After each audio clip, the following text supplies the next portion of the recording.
اللهم صل على سيدنا محمد يا رب صل وسلم دائما أبدا على حبيبك. إلا المصلين الذين هم على صلاتهم يحافظون والذي وہ کیا ہے ان الانسان خلق هلوعا اذا مسه الشر جزوعا واذا مسه الخير منوعا. قرآن کہہ رہے انسان میں دو برائیاں ہیں اوور آل انسانوں میں, کوئی مستثنا ہو سکتا ہے اس سے, لیکن انسان میں ایک یہ مینوفیکچرنگ فالٹ ہے گویا کہ یہ وہ کیا ہے اذا مسہ الشر جزوعا. بہت امپورٹنٹ آیت ہے یہ, اس کو سمجھو کہ جب اس کو کوئی مصیبت پہنچتی ہے تو بے صبرا ہو جاتا ہے, صبر نہیں کرتا. جزوعا جزا فضا, ہائے ہوئے بے یہ کیا ہو گیا. ڈپریشن میں تبھی تو جاتے ہیں لوگ. آج ڈپریشن کا مرض کم ہے یا زیادہ ہے؟ زیادہ ہے. غم برداشت ہی نہیں ہوتا. کورونا کا ذرا سا مسئلہ آیا, کورونا سے مرے نہیں مرے, ڈپریشن سے مر گئے. احتیاط یا تو کر نہیں رہے, کرنا شروع کی ہے تو اتنا کہ 6 کلومیٹر سے ہی بلوٹوتھ پہ سلام ہو رہے ہیں, وائی فائی سے. بس میاں بیوی کا آپس کا تعلق بھی چائنا میں تو میاں بیوی ایک دوسرے کو چھوڑ کے بھاگ گئے. خیر جزوعا. اور ہمارے ہاں جن لوگوں نے کرونا میں بے احتیاطیاں کی ہیں نا, وہ ایسے نہیں کہ ایمان بہت کامل تھا, وہ سمجھ رہے تھے یہ خبریں جھوٹی ہیں کرونا کی, یہ ایوی ڈرامے بازی ہے. اگر ان کو یقین ہوتا نا کہ اس سے مرتے بھی ہیں تو آپ دیکھتے کہ وہ مارکیٹ سے سب سے پہلے شارٹ ہوتے. وہ تو یہ سہ رہے تھے ہے ہی نہیں, ایوی ڈرامہ ہے. تو جزوعا قرآن کہتا ہے جب اسے کوئی مصیبت پہنچتی ہے جزا فضا, چیخنا چلانا, ہائے ابے یہ کیا ہو گیا, ابے یہ کیا, بجائے اس کے کہ صبر کرے کہ یہ کس کے ہاتھ میں ہے, اللہ کے ہاتھ میں. جیسے یعقوب علیہ السلام نے, ہمارے یہاں سر دیواروں سے پیٹ رہے ہیں, کوٹ رہے ہیں, ماتم کر رہے ہیں, کیا ہے یہ اسلام تھوڑی ہے. مصیبت پہنچو صبر. اور قرآن کہہ رہا ہے وَإِذَا مَسَّهُ الْخَيْرُ, جب خیر پہنچتی ہے, مال پہنچتا ہے تو منوعا, روکنا شروع کر دیتا ہے کہ ابھی ملا ہے پتہ نہیں کل ملے گا نہ ملے, ہے بھائی تنخواہ اچھی ہو گئی بتا نہیں رہا, گھننا بن گیا, مانگ نہ لے کوئی. ایک تو میں خود بھی منع کرتا ہوں لوگوں کو بتانے سے, وہ اس لیے کہ فراڈی بھی آ جاتے ہیں مارکیٹ میں. ایک کنجوسی کی وجہ سے بھی لوگ نہیں بتا رہے ہوتے اللہ کی نعمت کھل کے. ہر وقت منہ پہ 12 بجے رہیں گے, ہے ہی نہیں کھانے کو, کچھ ہے ہی نہیں. تو منوعا, اس کا دل چاہتا ہے کیا کروں میں, روکوں. یہ مشاہدہ ہو رہا ہے. جب انسان غریب ہوتا ہے کہتا ہے جب پیسہ آئے گا مدرسے بھی بناؤں گا, مدرسوں میں دوں گا, ابے اتنا غریبوں کو کھلاؤں گا, ابے پھر یہ پھر کریں گے, یوں کریں گے. آتا ہے 1-2 مہینے تو چل رہا ہوتا ہے, اس کے بعد روکنا شروع. لوگ بھی یہی مشورے دے رہے ہوتے ہیں, پھر روکنا شروع, تو پھر ویسے ہی غریب کا غریب ہی نظر آئے گا شکل سے. تو قرآن کہتا ہے یہ 2 اخلاقی برائیاں ہیں, ہونا اس کے اپوزٹ چاہیے. مصیبت پہنچ رہی ہے صبر کرو بھائی, اللہ ہے وہ مصیبت دے بھی سکتا ہے اور دور کر بھی سکتا ہے. یعنی قرآن اصل میں یہ بتانا چاہ رہا ہے کہ جو ایمان والے ہیں وہ ایسے نہیں ہوتے, اور جب اللہ ان کو دیتا ہے تو کہتے ہیں اللہ نے دیا ہے نا تو خرچ کرو, جس اللہ نے دیا ہے وہ دوبارہ بھی دے سکتا ہے, وہ کل بھی دے سکتا ہے. تو قرآن کہتا ہے کہ الا المصلین, سوائے ان لوگوں کے جو ایمان والے ہیں, جن کا اللہ پر ایمان ہے وہ ایسا نہیں کرتے. مگر اللہ نے یوں نہیں کہا الا المومنین, سوائے ان کے جو مومن ہیں, نہ قرآن نے کہا جو نمازی ہیں. کیا مطلب؟ اب اللہ بجائے مومن کا نام لینے کے مومنین کی علامتیں بیان کرنا شروع کر رہا ہے. اس کی مثال ایسے ہے, میں کہوں اس مجمع میں سارے کمزور ہیں سوائے اس کے جس نے نیلے کپڑے پہنے ہوئے ہیں. اب نیلے کپڑوں کی کوئی خاصیت نہیں ہے یہ کہ وہ طاقتور ہے, اصل میں جو پاورفل تھا اس نے اتفاق سے کپڑے کیسے پہنے ہوئے تھے, نیلے کلر کے. تو اصل مقصد میرا یہ بیان کرنا نہیں ہے کہ نیلا کلر ایسی چیز ہے, میں تو ایک علامت بیان کر رہا ہوں کہ جو بہادر ہے اتفاق سے اس نے نیلے رنگ کے کپڑے پہنے ہوئے ہیں.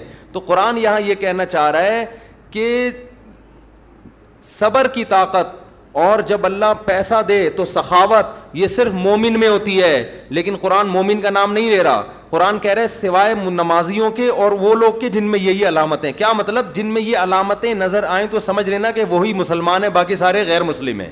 گویا کہ یہ ہے. تو یہ تو گویا اللہ تعالیٰ علامتیں بتا کے بیان کر رہے ہیں کہ جن میں یہ علامتیں ہوں گی تو وہ مومن ہیں, جن میں یہ علامتیں نہیں ہیں وہ مومن نہیں ہیں. تو کیا علامتیں قرآن نے بیان کی؟ کیسی خاندانی علامتیں؟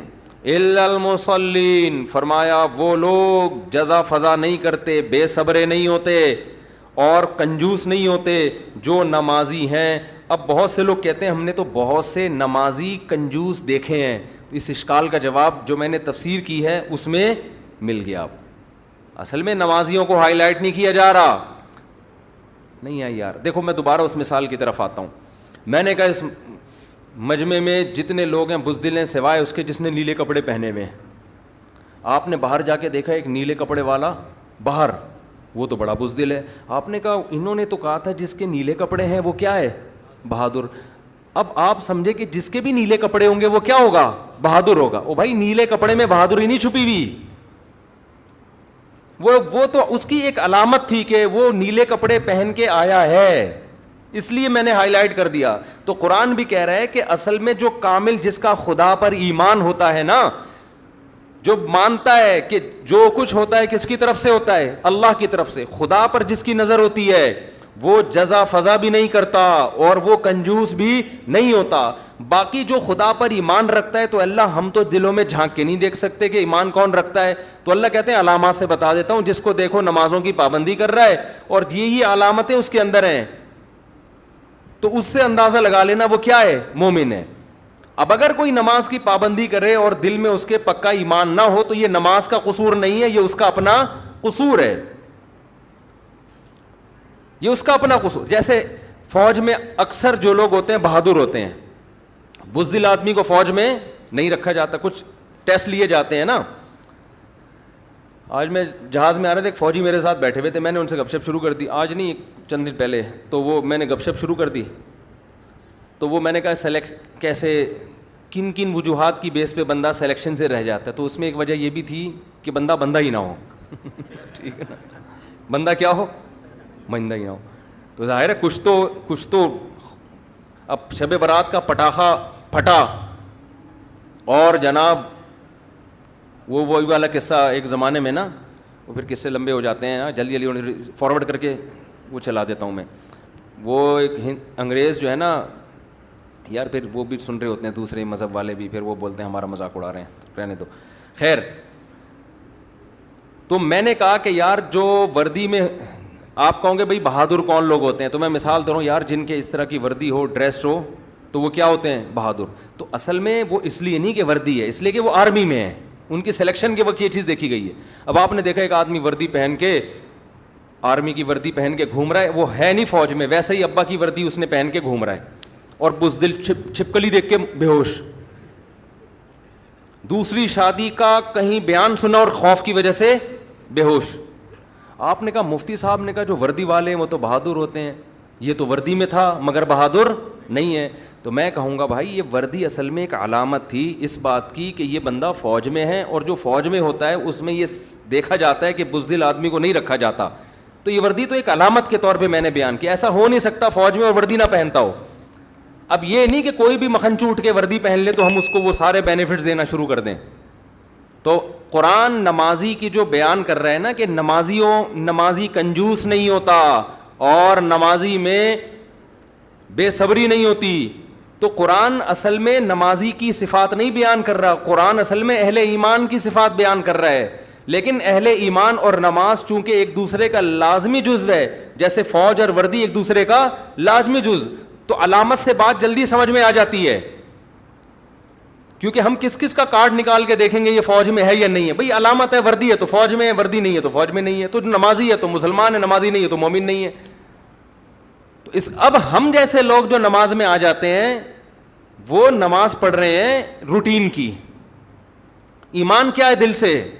خدا پہ جیسا توکل ہونا چاہیے, جو نظر ہونی چاہیے, جس ٹائپ کا ایمان ہونا چاہیے وہ ہے نہیں. تو قرآن جہاں بھی نمازیوں کی تعریف کرتا ہے قرآن, جہاں بھی روزے داروں کی تعریف کرتا ہے کہ یہ علامت ہے, اصل میں ایمان کو ہائی لائٹ کر رہا ہے. اب چونکہ جس میں ایمان ہوگا وہ روزے رکھے گا, جس میں ایمان ہوگا وہ نماز پڑھے گا, تو اس لیے علامتوں کو قرآن ڈیفائن کرنا شروع کر دیتا ہے. سمجھتے ہو؟ اس لیے اصل چیز کیا ہے؟ ایمان کو مضبوط کرو, ایمان کو. آج ایمان نہیں ہے. ہمارے حضرت فرمایا کرتے تھے کہ آج ہم فرماتے تھے دینداری کا جو اصل معیار ہے نا, جو دیکھو بخار بعض دفعہ انسان کو ہوتا ہے, دھوکا ہو جاتا ہے, حالانکہ بخار ہوتا نہیں. ہم نے ماتھے پہ ہاتھ رکھا گرم, ہم نے کہا بخار ہے, حالانکہ وہ دھوپ سے گرم ہوا ہوتا ہے. علامتوں میں بعض دفعہ انسان کو دھوکا ہو جاتا ہے, تو اس کے لیے تھرمامیٹر ہے. تھرمامیٹر دھوکا نہیں دے گا, وہ بتائے گا بھائی 99 ڈگری فارن ہائٹ, یہ 100 فارن ہائٹ. تو اس کا مطلب کیا ہے؟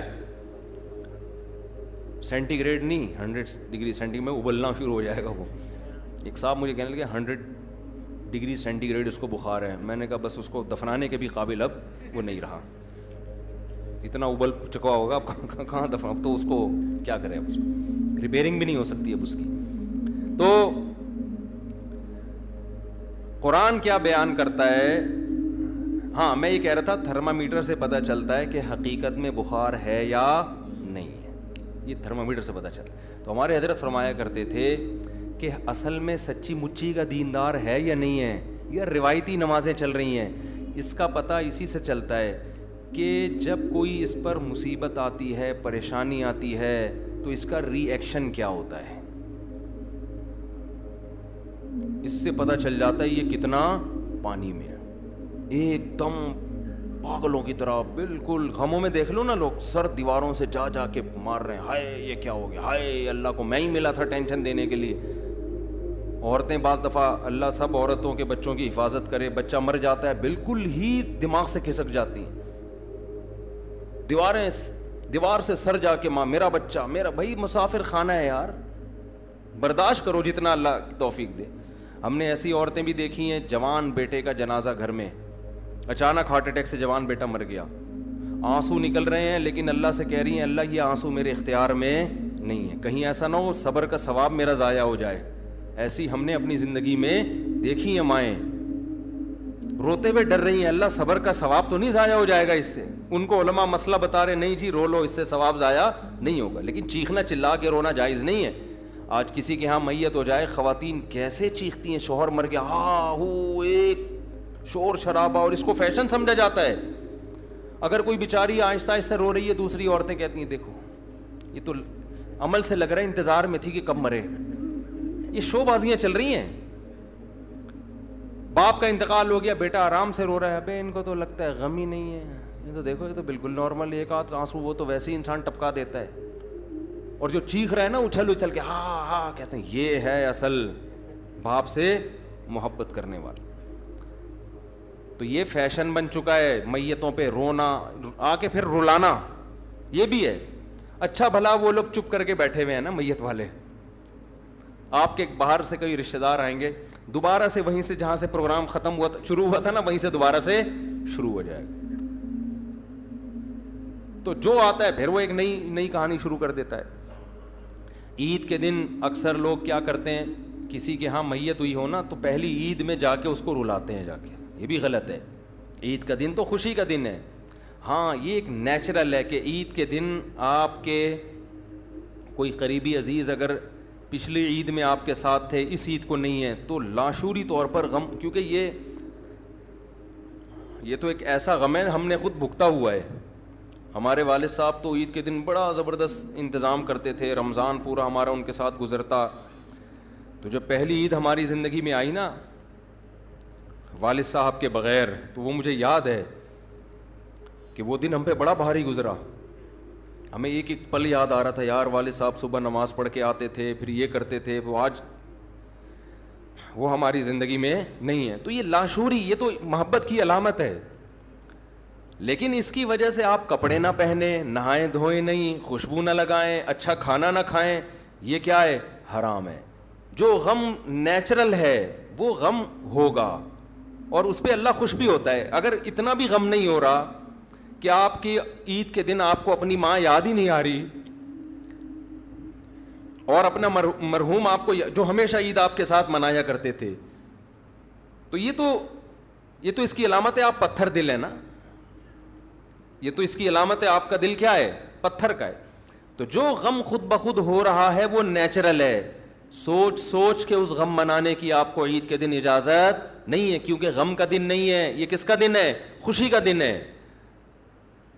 تو ہم سے، میری زندگی میں، ہم لوگ کی زندگی میں تو بڑا غم کا دن تھا جو پہلی عید تھی، یعنی ایک غم ہو رہا تھا، لیکن ہم نہائے بھی، کپڑے بھی پہنے، عید کی نماز پڑھنے بھی گئے، مبارکباد بھی دی، جو اچھا کھانا گھر میں بن سکتا تھا. پہلے مائیں شیر بنایا کرتی تھیں بڑی زبردست، آج کل وہ بھی مارکیٹ سے شارٹ ہو گئی ہے، وہ شیر بھی مارکیٹ میں نہیں ہے آج کل. اتنا مزہ آتا تھا وہ عید کے دن، شیر کے پیالے بنتے تھے، وہ بھی اب بندی لگی لگائی وہ شیر آ رہی ہے پیکنگ کی.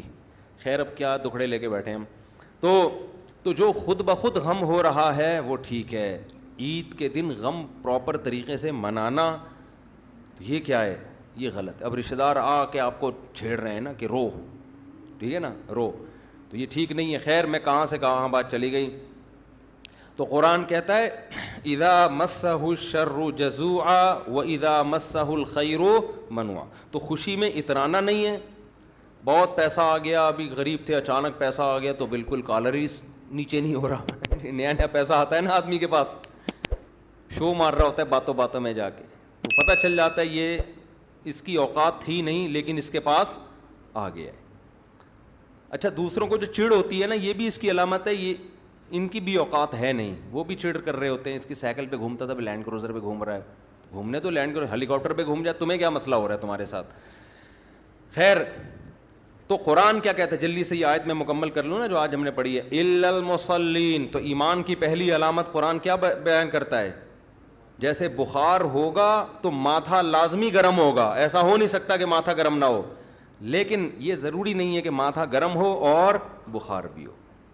تو ایمان ہوگا تو لازمی نمازی ہوگا، لیکن نمازی ہے اور ایمان بھی ہے یہ ضروری نہیں ہے. نہیں آ رہی بات سمجھ میں؟ ہم اگر نماز پڑھتے ہیں تو ہمارا ایمان بھی کامل ہے، ضروری نہیں ہے، لیکن ایسا نہیں ہو سکتا کہ ایمان کامل ہو اور نماز ہماری زندگی سے شارٹ ہو، یہ نہیں ہو سکتا. آگے بھی جتنی علامتیں اس میں بھی ہے الا المصلین الذین هم علی صلاتهم دائمون. قرآن کہتا ہے جس نمازی کی میں بات کر رہا ہوں نا، جس میں ایمان ہوتا ہے، وہ نمازی نہیں جو نماز پڑھتا ہے، یہ وہ نمازی ہے جو اپنی نمازوں پہ ہمیشگی قائم کرتا ہے، دوام، کبھی بھی اس کی نماز نہیں چھوٹتی، سفر ہو، حضر ہو، جہاز میں ہو، ٹرین میں ہو، ایمرجنسی ہو، بیمار ہو، کچھ بھی ہو، میدان جنگ میں بھی ہو، اس کی نماز اس سے قضا نہیں ہوگی. یہ جو امام ابو حنیفہ 2 نمازیں سفر میں اکٹھی پڑھنے کے قائل نہیں ہے نا، وہ کہتے ہیں اکٹھی ہوں گی لیکن اس طرح سے ہوں گی کہ نماز کو مؤخر کر کے دوسرا وقت کے قریب اور دوسری نماز، اس طرح سے انہوں نے حدیثوں میں تطبیق دی ہے. اس کا مقصد حدیثوں کی مخالفت نہیں ہے، اس کا مقصد یہ کہ قرآن اہل ایمان کی صفات میں ہمیشہ یہ بیان کرتا ہے کہ نمازوں کی حفاظت کرتے ہیں، چاہے سفر ہو یا حضر، بیماری ہو یا پریشانی. وہ اتنی زیادہ تاکیدیں ہیں کہ ان کی رائے یہ کہ جب تک اس جیسی مضبوط دلیلیں قائم نہیں ہو جائیں، بالکل بے غبار 2 اور 2 4 کی طرح متواتر روایات نہ ہو جن میں قضا کرنے کی اجازت دی جا رہی ہے سفر میں، اس وقت تک ان کا قول کیا ہے کہ ہم نمازوں کو قضا کرنے کی اجازت نہیں دیں گے، کیونکہ بہت زیادہ تاکید ہے. ایمان کی علامت ہے، محافظت کا مطلب ہی یہی ہوتا ہے کہ وقت سے پہلے پڑھ لینا اس کو. الا المصلین الذین هم علی صلاتهم دائمون والذین فی اموالہم حق معلوم. دوسری صفت قرآن بیان کرتا ہے جس میں ایمان ہوگا اس کا سارا پیسہ اس کی جیب میں نہیں جائے گا. یہ ہو ہی نہیں سکتا کہ مسلمان بھی ہے اور سارا پیسہ اپنا خود کما کے خود کھا جاتا ہے. اٹ ازنٹ پاسبل، یہ ممکن نہیں ہے. بلکہ قرآن کیا کہتا ہے، اچھا اے اللہ ٹھیک ہے پھر یہ علامت ہے کہ جتنا پیسہ کماتا ہے اس میں سے غریبوں کو بھی دیتا ہے. اللہ کہتے ہیں نہ دینا بھی کافی نہیں ہے. وہ تو انگریز بھی دے دیتے ہیں.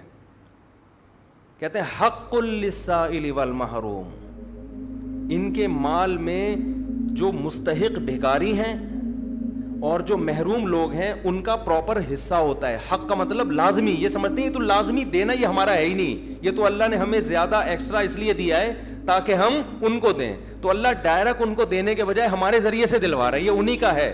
حق کا مطلب کیا ہوتا ہے، اپنا قرضہ کوئی آپ سے مانگنے کے لیے آ جائے تو آپ کہتے ہو یہ لو جی 1 لاکھ, اب میرا احسان یاد رکھنا. کہے گا احسان کہاں سے بھائی, تو نے مجھ سے موبائل خریدا تھا 1 لاکھ روپے کا, تو پیسے تو نے دیے نہیں تھے, اور اب کہہ رہے احسان. احسان کس بات کا بھائی, فری میں تھوڑی مانگ رہا ہوں, میرا حق ہے. تو یہی حالت ہوتی ہے. اللہ کہتے ہیں جب یہ رشتہ داروں میں غریبوں میں پیسے بانٹتے ہیں تو احسان سمجھ کے نہیں, کہتے ہیں ان کا کیا ہے, حق ہے. اصل میں اللہ نے ہمیں آزمانے کے لیے ان کا پیسہ ہمیں دے دیا کہ ان تک پہنچا دینا, ہمارا ہے ہی نہیں ہے. کیا کریں یار, کیسے سمجھائیں بھائی, کیسے سمجھائیں.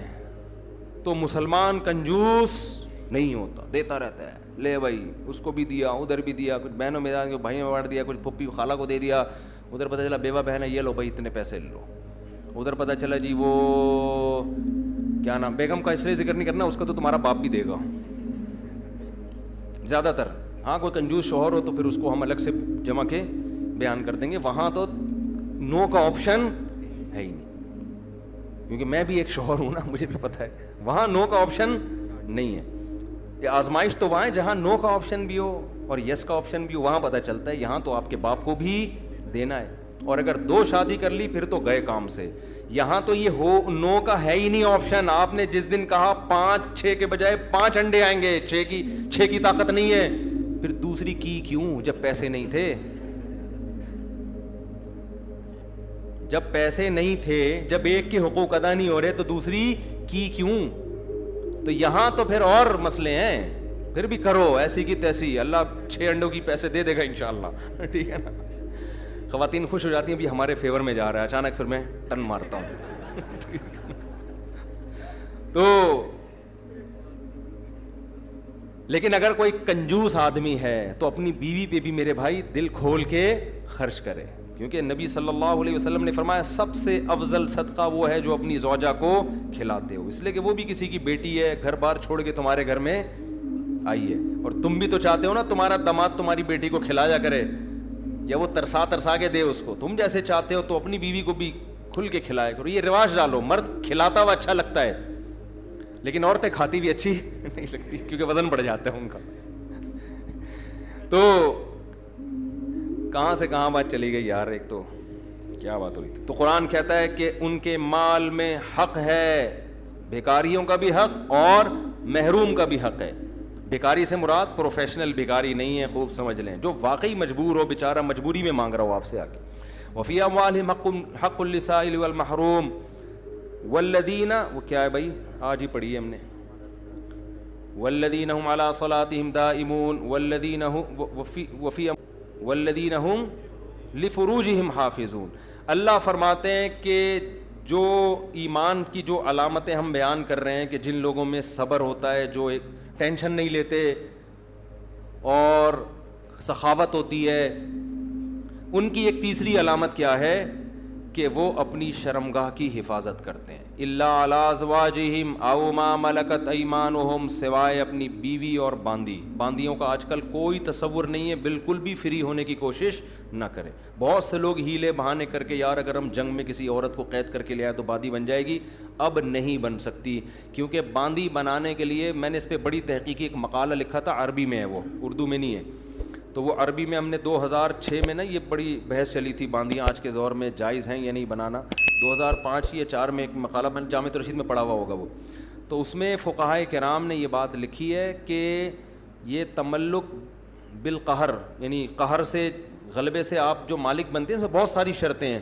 اس میں ایک بہت اہم ترین شرط یہ کہ کفار تملک بالقہر کو جائز بھی سمجھتے ہوں, یعنی کوئی ایگریمنٹ نہ ہو آپس میں, ان کے ہاں یہ ہو, یہ دنیا میں یہ رائج ہو, سمجھ رہے ہو. اور آج دنیا میں یہ رائج نہیں ہے, یہ غیر قانونی سمجھا جاتا ہے, پوری دنیا کا ایگریمنٹ ہو گیا ہے کہ کوئی کسی کو غلام نہیں بنا سکتا. تو اسلام میں غلام بنانا فرض نہیں ہے, سمجھتے ہو. پہلے تو یہ تھا کہ یہ غلام بن گئے تو یہ وہ لے گئے, یہ انہوں نے ان کے بندوں کو لے لیا, تو اب یہ ایگریمنٹ ہو چکا ہے کہ ایک دوسرے کو غلام نہیں بنائیں گے. تو غلام بنانا فرض نہیں ہے اسلام میں, اجازت تھی اس کی, اور حکمتیں کیا تھیں, مصلحتیں کیا تھیں, یہ بھی ٹاپک نہیں ہے, اس میں بڑی مصلحتیں تھیں.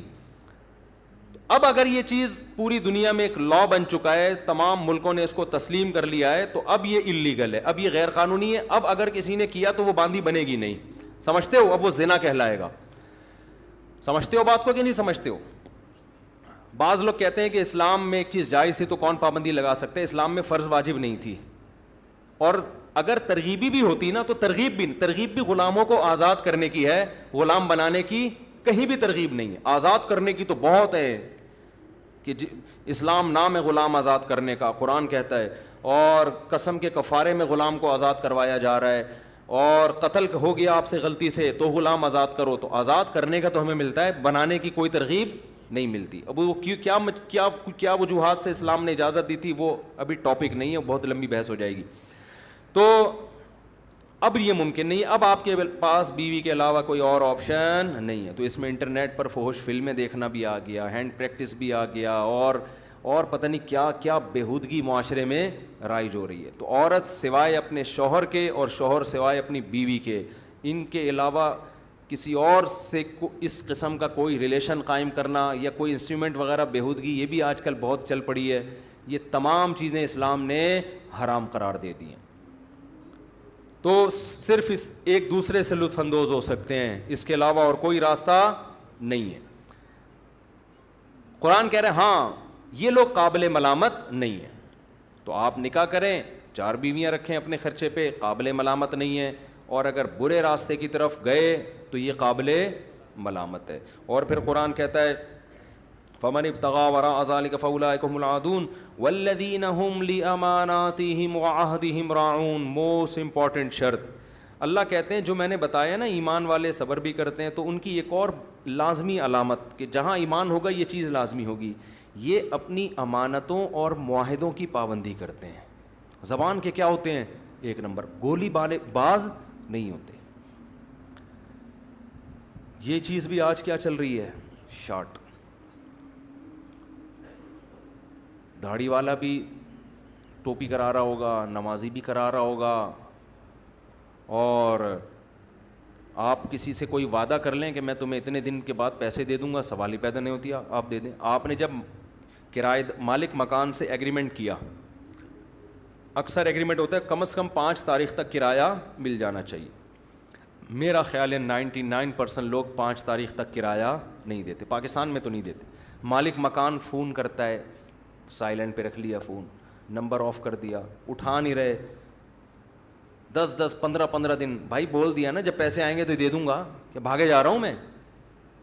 سوال پیدا ہو رہا ہے کہ وہ آپ کو یاد دلا کیوں رہا ہے؟ ایگریمنٹ آپ نے کیا تھا، جب اس نے گھر آپ کو دے دیا.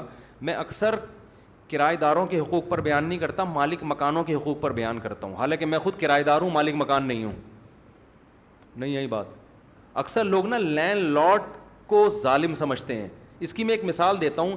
جس کو بھی لوگ دیکھتے ہیں نا کہ وہ خوشحال ہے، اس کو مظلوم سمجھتے ہیں، اس کو ظالم سمجھتے ہیں، اور جس کو سمجھتے ہیں قسم پرسی میں غربت میں، اس کو ہمیشہ مظلوم سمجھتے ہیں. یہ ہماری قوم کی نیچر ہے.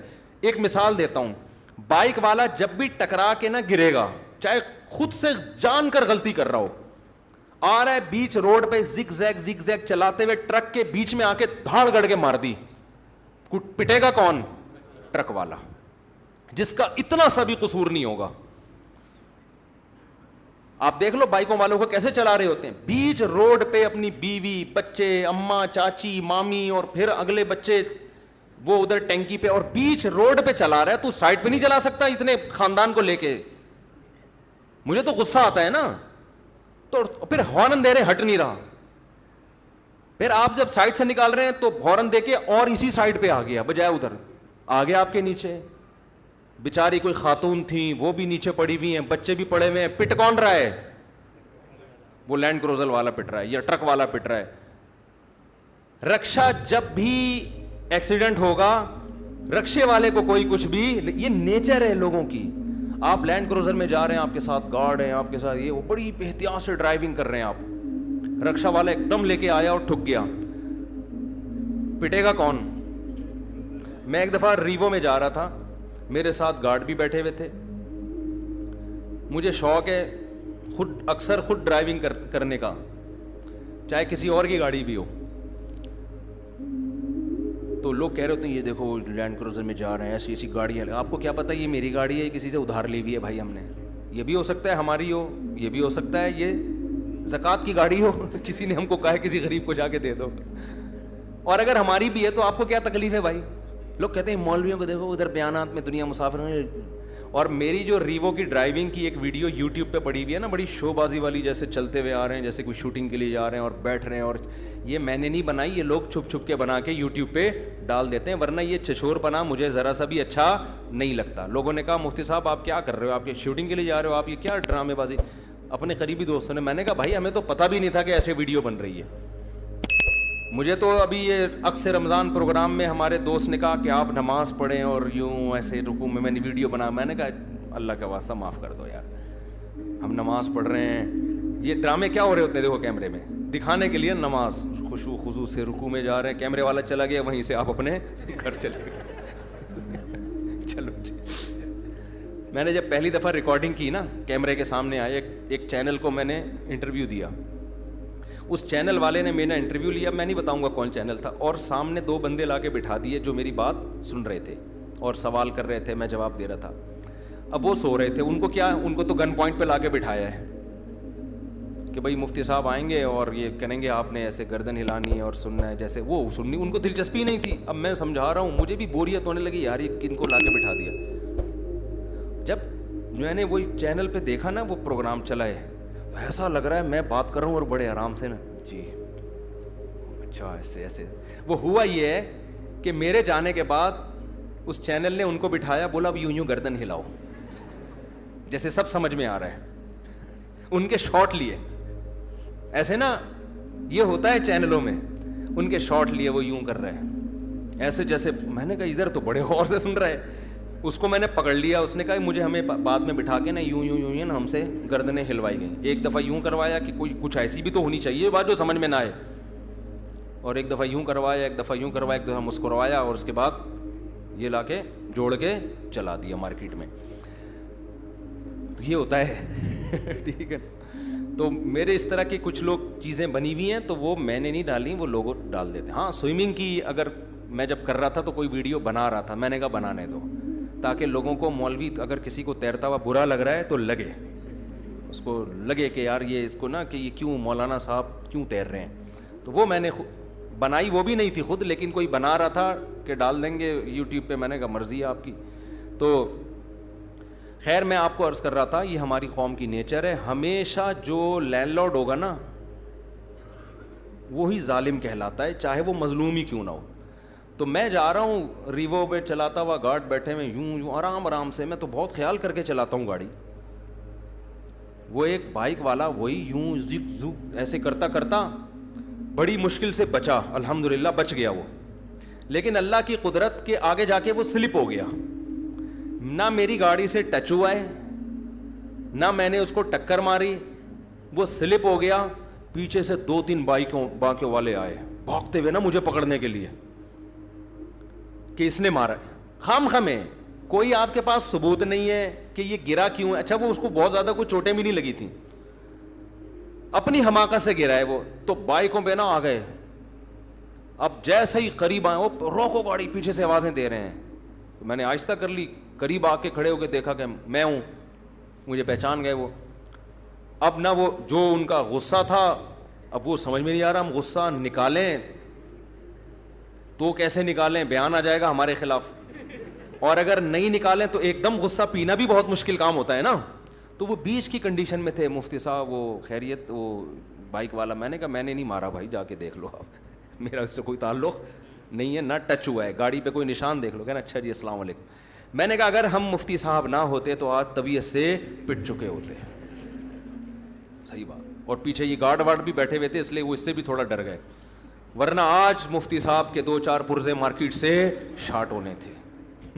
گھر آتے ٹنڈے پنڈے بنے ہوئے ہوتے, اور اللہ گاڑی کو آگ لگی ہوئی ہوتی ہے, پتہ نہیں کیا ہوتا. اور وہ تو چلو بچ گیا, اگر وہ مر جاتا تو کیا ہوتا, FIR کٹ جاتی ہیں. تو خدا کے بندو ہوش کے ناخن لیا کرو, دیکھا کرو غلطی کس کی ہے. تو اسی طرح کرایہ دار نا گھننے بن جاتے ہیں, اور آ کے یہ دیکھو اتنا ظالم مالک مکان ہے, کلر کر کے نہیں دیتا, نل کے ٹھیک نہیں کرتا. تم ہر 2 دن کے بعد نلکوں کی تم نے واٹ لگائی ہوئی ہوتی ہے یار. اپنے گھر کے نل کے تم کیسے استعمال کرتے ہو, کرایہ دار کے نل کے کیسے, دیواروں کی واٹ لگا دیتے ہیں کرایہ دار. آپ پورا کلر کر کے دو, حشر دیکھو 2 دن میں کیا کر کے دیتے ہیں اس کا.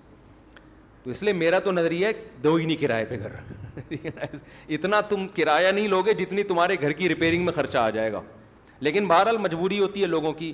تو اب جب کرایہ دار کو گھر دے دیا ہے تو بھائی آپ کا ایگریمنٹ ہوا ہے 5 تاریخ کا, آپ کیا کرو احتیاطاً 1 تاریخ کو دے دو. آپ اچھا امیج اپنا قائم کرو. آئندہ کہیں جاؤ نا, کرایہ دار مالک مکان رو رہا ہو یار اتنا اچھا کرایہ دار تھا, یہ مجھ سے روٹھ کے نہ جائے. میں اپنی تعریفیں کرتا نہیں ہوں لیکن آج کل بہت کرنے لگا ہوں. الحمدللہ میں جب بھی کوئی کرایہ کا گھر خالی کرتا ہوں تو مالک مکان کو اب تک کی رپورٹ کے مطابق خوشی ہوئی نہیں ہے. ان کو ڈر ہوتا ہے کوئی دوسرا بندہ آ کے پتہ نہیں کرایہ کھا جائے کیا کر لے. اور میں ایسا بھی کر لیتا ہوں, اگر میرے پاس پیسے زیادہ آ گئے تو میں 2 مہینے کا ایڈوانس میں دے دیتا ہوں کرایہ, کہ یار ہماری جان چھوٹے گی یار, 3 مہینے کا لے لو, 4 مہینے کا, جان چھوٹ جائے ہماری, کیونکہ ہم نے دینے تو ہیں آج نہیں تو کل دینے, لیکن آپ اتنے نیک نہ بنیں, آپ ٹائم پہ دے دیا کریں بس. تو قرآن کیا کہہ رہا ہے, والذین هم لاماناتہم وعہدہم راعون. لوگ کہتے ہیں مفتی صاحب ادھر ادھر کی باتیں بہت کرتے ہیں. میں اگر ان آیتوں کو آج کے حالات کے لحاظ سے ڈیفائن نہ کروں تو یہ آیتوں تو 1400 سال سے پڑھی جا رہی ہیں, آپ بھی سن رہے ہوگے. جب تک آج کے حالات پہ فٹ نہیں کریں گے تو سمجھ میں آئیں گی نہیں. یہ مثالیں ادھر ادھر کی نہیں ہوتی, یہ قرآن کو سمجھانے کے لیے ہوتی ہیں. تو قرآن کہہ رہا ہے والذین هم لاماناتہم وعہدہم راعون. ایگریمنٹ کی کیا کرتے ہیں, پابندی.